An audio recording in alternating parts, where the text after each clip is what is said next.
Hey! Aujourd'hui, je vous parle de mon iPhone 4S que j'ai acheté fin octobre 2010, qui a donc 5 ans et demi et avec qui je vis toujours et qui fonctionne toujours. Alors, déjà, j'en avais acheté un parce qu'à l'époque, j'avais besoin d'un nouveau téléphone et que c'était un peu à la mode, il n'y avait que ça. Allez hop, je me suis dit, je vais le prendre. Donc, il est en très bon état, hein. Il est pas du tout rayé. Par contre, derrière, il est non pas scotché, mais en tant que en bon médecin, j'ai mis des sparadraps. Ouais, il y a 2 ans, il avait 3 ans et demi. Très marrant. J'étais en train de dire, tiens, c'est marrant, regarde mon. J'étais en train de dire à quelqu'un, regarde mon téléphone, il est en super bon état, ça fait 3 ans et demi. Il a déjà dépassé la durée de vie de la plupart des iPhones qu'ont les gens. Et là, paf, je le fais tomber par terre, sans protection. Il a éclaté complètement à l'arrière, ça partait un peu en miettes. J'ai mis des pansements, ça fait 2 ans qu'ils sont dessus. Et ils tiennent toujours. Donc, alors, la batterie, au bout de 5 ans et demi, elle se vide bien évidemment plus rapidement, mais elle tient encore pas mal. Je suis assez content. Je dois le recharger une fois tous les jours quand même, en fonction bien évidemment de est-ce que je m'en sers beaucoup pour aller voir Internet, si je suis en déplacement. J'ai quasiment pas d'application de télécharger, j'en ai peut-être une dizaine, donc le minimum. Je téléphone peut-être 30 minutes avec par mois, pas plus. Ça dépend des mois, mais je dirais que c'est la moyenne, quoi, pas plus. J'en suis content, hein. Voilà.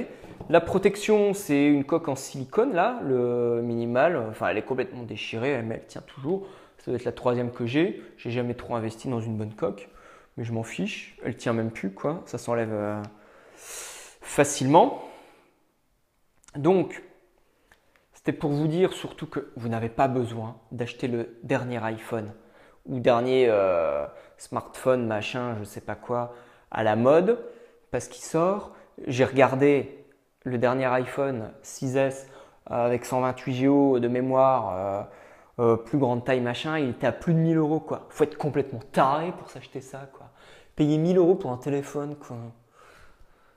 Enfin, ça téléphone encore, c'est déjà ça, quoi. Mais vraiment, vous avez que ça à faire. On est des putains de zombies avec ça, quoi. On est des morts vivants. Pas comme dans Walking Dead, hein. Non, non, on n'est pas des morts vivants qui essaient de bouffer les gens, non. On est des morts vivants qui nous promenons avec l'iPhone dans la rue sans rien regarder. On n'interagit plus avec notre environnement. Dès qu'on est dans les transports en commun, qu'on attend les transports en commun, qu'on attend dans une salle d'attente, enfin qu'on a un temps mort à ne rien faire, on regarde ça.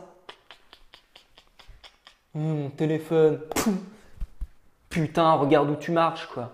Le nombre de personnes qu'il faut éviter quand elles traversent parce qu'elles ont ça dans la gueule et qu'elles sont pas loin d'avoir mon pare-brise dans la gueule.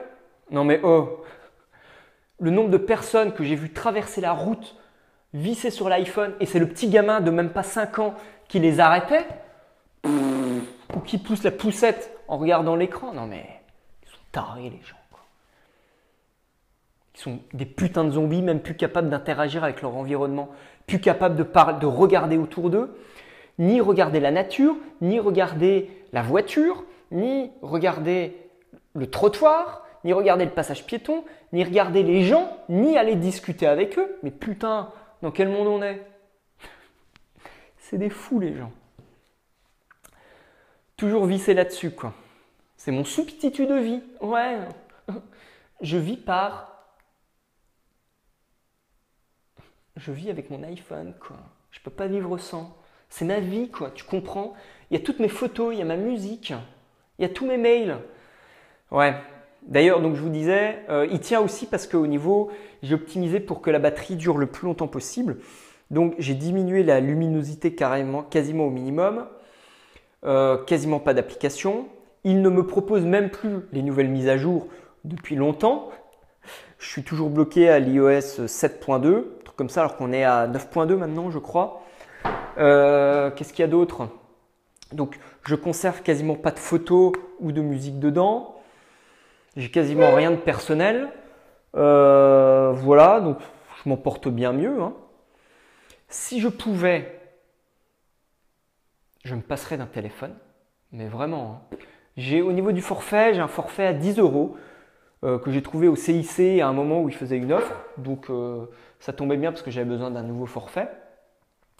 Après, ça doit passer à 15 euros, mais si je pouvais ne pas avoir de forfait, ne pas avoir de téléphone, je m'en passerais quoi. Le moment où je m'en sers peut-être le plus, c'est quand je fais des remplacements de médecine, quand j'ai besoin, quand je suis en visite à domicile, que j'ai besoin de faire transférer les appels du cabinet sur le téléphone pour prendre des appels, c'est-à-dire peut-être 2 heures par jour, quoi, 2 ou 3 heures par jour. Ou quand j'ai des gardes, ce qui est extrêmement rare, voire plus jamais maintenant. À une époque, oui, mais plus maintenant.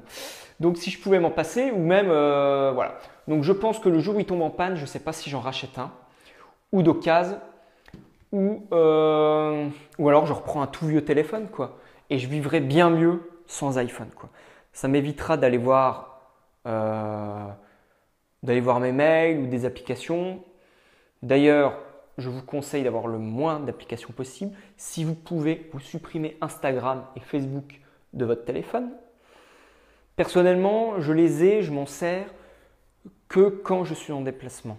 Enfin, en déplacement, par déplacement, je veux dire ordinateur. Si je n'ai pas un ordinateur de disponible, je les télécharge. Sinon, je n'ai pas. Voilà, c'est tout simple. Ça m'évite d'être chez moi, de traîner avec l'iPhone et tout ça. Pour limiter la batterie aussi, j'évite de le mettre en mode Wi-Fi quand je suis, quand j'en ai pas besoin, quoi. Voilà. Enfin, dès que j'en ai pas besoin, il est en mode avion. C'est tout simple. Du coup, même quand quelqu'un m'appelle comme ça, la plupart du temps, il tombe sur mon répondeur, ce qui me permet de limiter et de prendre les appels que je veux ou pas et de rappeler qui je veux ou pas. Je filtre, hein. J'aime pas être dérangé. Voilà quoi, c'est tout simple. Ah, il y a un truc important. Si vous avez un iPhone ou un autre smartphone, n'oubliez pas que vous enrichissez bien évidemment des multinationales, Apple pour l'occasion, mais surtout vous avez du sang sur les mains dès que vous en servez. Qui c'est qui va chercher les métaux rares dans les mines au fin fond de l'Afrique et qui meurt dedans? Qui c'est qui va monter les iPhones dans les usines en Chine avec leurs petites mains d'enfants? Hein? Voilà. Qui c'est qui a du sang sur les mains au final? C'est nous, Européens. Et ouais, c'est comme ça. Donc moi, ça, j'y pense pas tous les jours, hein, mais j'y pense très souvent. Mais bon, c'est pas un monde idéal. Voilà. Donc, dites-moi si vous n'avez pas de téléphone. Dites-moi aussi si vous n'avez pas d'ordinateur, mais dans ce cas-là, vous n'aurez pas vu la vidéo. Dites-moi si vous en sortez sans téléphone, comment vous vivez si vous en utilisez le moins possible, ou au contraire, si vous ne pouvez pas vous en passer. Il y a certains métiers où ils sont collés au téléphone. D'ailleurs, on pourrait parler du risque de cancer, mais on le fait une prochaine fois. Ouais, allez, on le fait une prochaine fois. Ça sera marrant. Voilà, racontez-moi votre life avec l'iPhone, quoi. Surtout si vous êtes une fille et que vous avez un profil Instagram avec 20K de followers. Voilà. Allez, à bientôt et racontez-moi tout ça. Et partagez cette vidéo si ça peut aider quelqu'un. Ciao!